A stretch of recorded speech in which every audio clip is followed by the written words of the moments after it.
Video में हम पढ़ेंगे डाल्टन एटॉमिक थ्योरी की limitation of Dalton atomic theory. क्या क्या लिमिटेशन थी? डाल्टन ने 1808 में अपनी थ्योरी दी थी जिसको बोलते हैं डाल्टन एटॉमिक थ्योरी।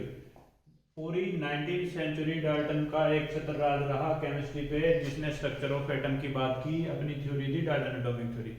बट जैसे ही 20वीं सेंचुरी आई, आपके पास डिफरेंट साइंटिस्ट आए, जैसे जिसमें आता जे जे थॉमसन, जिसमें आता है रदरफोर्ड, जिसमें आता है बोहर। तो उन्होंने जैसे अपनी स्टडी की, तो उन स्टडियों के बेसिस पे डाल्टन की जो थ्योरी थी उसमें कुछ लिमिटेशन सामने आई। वो लिमिटेशन क्या है आपके सामने है? फर्स्ट है, it could not explain the law of gaseous volume.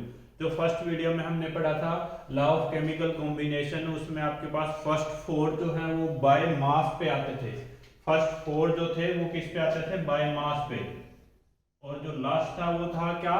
Law of gaseous volume, या जिसको हम क्या बोलते थे? गेल-लुसाक लॉ ऑफ गैसियस वॉल्यूम। वो गैसियस वॉल्यूम की बात करता था, उसको डाल्टन एटॉमिक थ्योरी एक्सप्लेन नहीं कर पाई। तो ये उसकी लिमिटेशन थी।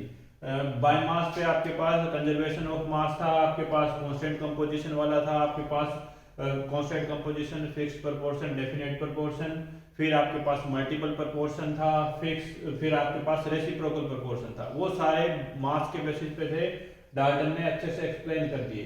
बट जो फिफ्थ था गैसियस वॉल्यूम, वो एक्सप्लेन नहीं कर पाया, उसकी लिमिटेशन थी। फिर क्या? जो डिफरेंट एलिमेंट है उनका मास डिफरेंट होगा, ये उसने बता दिया था। मास डिफरेंट होगा, सेम एलिमेंट का मास सेम होगा, साइज भी सेम होगा और सारी केमिकल प्रॉपर्टी सेम होगी। बट डिफरेंट एलिमेंट की जब बात की तो ये भी बता दिया कि मास डिफरेंट होगा, केमिकल प्रॉपर्टी डिफरेंट होगी। बट क्यों होती है? वाई? ऐसा क्यों होता है कि डिफरेंट हो उनकी प्रॉपर्टी, उनका मास, उनका साइज, उनका शेप? ये नहीं एक्सप्लेन कर पाया। उसके बाद कि एटम उसने बताया कि आपस में कंबाइन होंगे, आपस में बाइंड होंगे, और बाइंड होके आपको क्या देंगे? मॉलिक्यूल देंगे। बाइंड होके आपको क्या देंगे? मॉलिक्यूल। बट एटम आपस में बाइंड होते ही क्यों हैं?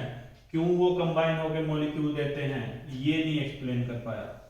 Why elements combine to form a molecule? ये उसकी लिमिटेशन थी। बता दिया था मॉलिक्यूल बनता है, बट क्यों बनता है, क्या जरूरत है, क्या नीड है इसके पीछे। चलो मॉलिक्यूल बन भी गया तो ऐसा कौन सा उनमें बाइंडिंग फोर्स है?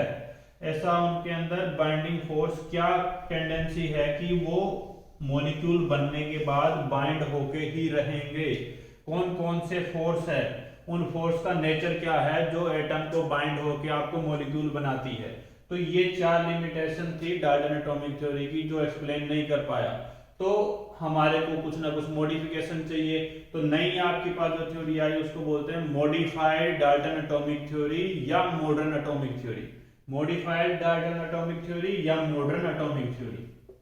मॉडिफाइड डाल्टन एटॉमिक थ्योरी या मॉडर्न एटॉमिक थ्योरी, वो हम नेक्स्ट वीडियो में पढ़ेंगे। ये लिमिटेशन आपके सामने है, एक बार गो थ्रू हो जाइए। आज के लिए इतना ही। Thank you and have a nice day.